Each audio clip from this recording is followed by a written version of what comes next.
Tsy azo atao ny manapoka tsipoapoaka na ny petara amin'ny toerana vorolona toy ny toeram-pianarana, ny fiangonana, ny hôpitaly ary ireo toerana vorolona maro samihafa. Fa azo atao kosa ny manapoka ny tsipoapoaka na ny petara eny ankalamanjana na amin'ireny toerana izay tsy misy olona maro. Noraisina io fanapahan-kevitra io mba ahafahan'ny rehetra mifety ankalalahana sy ampifaliana amin'ny fankalazana ny fa-24 ny volana Juin izay fankalazana ny fahazahoan'ny malagasy fahaleovantena. Io no fanapahan-kevitra noraisin'ny tompon'andraikimpanjakana voalohany eto amintsika dia ny prefet ny mahajanga Andriamatoa Ravelomahey Fitiavana. Fahazahoana manapoka an'ireny tsipoapoaka reny amin'ny toerana tsy tokony hanapohana azy amin'ny olona maro, efa misy fandaminana apetraka, efa misy fandaharana natao amin'ny fotoana azo ametrahana an'izany ho jerena manokana eo amin'izany lafaletra zany.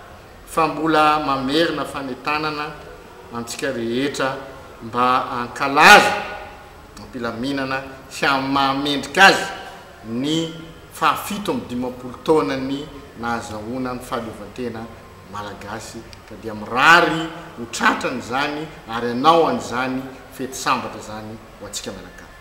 Na eo aza izany afaka tenenina ireo ankizy mba tsy anapoka ireny tsipoapoaka ireny amin'ny toerana izay feno olona maro mba anojana ihany koa ny filaminana sy fanajana ho an'ny hafa.